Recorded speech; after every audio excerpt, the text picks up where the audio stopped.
ఇప్పుడు వాస్తవానికి ఎవడన్నా పోయొచ్చిండు హైదరాబాద్ నుంచి వెళ్ళాడికి తగిలితే వాళ్ళ దృష్టి ఏడ తగులుతుంది, కానీ ఆడికి పోనోని దృష్టి ఎడ తగులుతుంది, ఏం తెలియదు.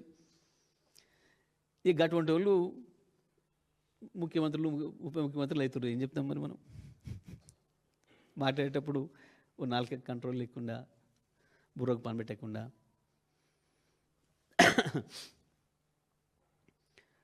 రోజు వస్తే వచ్చిపోయేటోళ్ళు వందలాది వేల మంది అక్కడి నుంచి వాళ్ళు హైదరాబాద్ను చూసేది వాళ్ళు. ఏమంటాం మనం?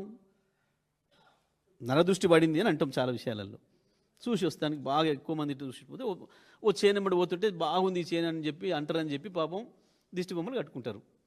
మరి కట్టుకుంటామే, ఆయన దిష్టి బొమ్మ వద్దన్నాడు, మనం ఆపినామా? పిచ్చి మాటలు, తెలివి తక్కువ మాటలు, మైండ్లెస్.